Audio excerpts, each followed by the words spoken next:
John Airy here with Articulation Times, your source for action figure news, with another figure review for you today of this guy. The name of the line, Fight Club, and you'll never guess how much I paid for him. You'll probably guess. It's not very much. Let's call it $1.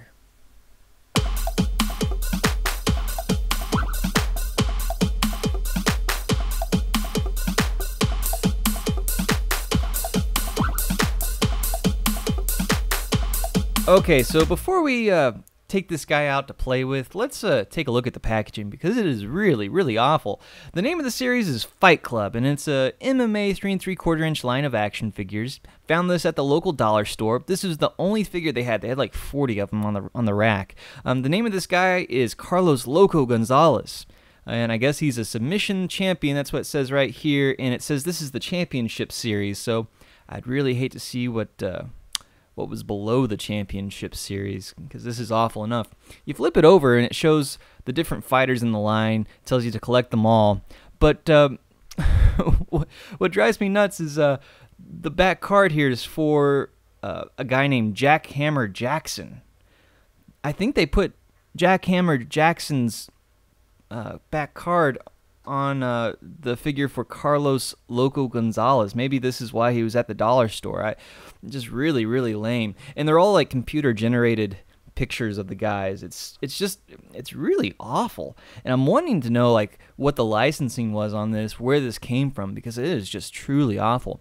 Okay, enough with the packaging. Let's open them up. Okay, so we got them out of the package, and this is a terrible, terrible figure. First things first. They left the molding on this guy, like the leftover little pieces of molding that they're supposed to cut off. They're just left on there. No big deal, right? I mean, hey, it's just a dollar store figure, but man, at least try to mask a little bit that it's a crappy, cheapo figure that is probably made with some kind of toxic chemical that'll kill your kid. I mean, this thing is awful, awful, awful. I mean, when they were putting the thing together, when they were assembling him, couldn't they have just taken the 1 second just to knock those off? I mean, really. And let's talk about the joints on this guy, the little hinges, because they are awful. They're just little screws that they put into the joints of the figure to give them articulation, and they didn't even mask them. They normally paint over those or try to build them into the hinge joint so that you can't see them, but no, they're just sticking out there and just perfect for cutting your kid open while you're playing with them or what have you. It's just dangerous, and it's aesthetically unappealing.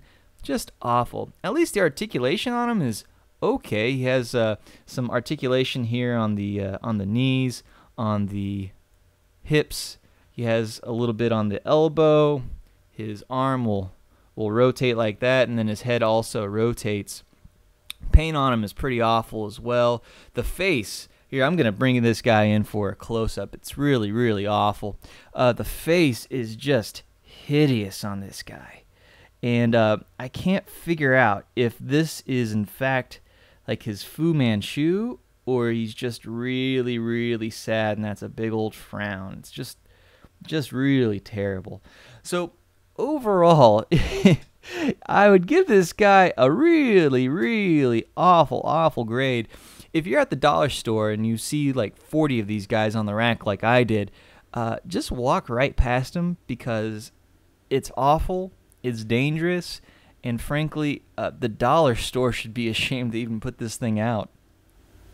Well, those are my thoughts on the Fight Club series of action figures from your local dollar store. What are yours? Send me an email, contact@articulationtimes.com, or leave me a message on the Facebook page or YouTube channel.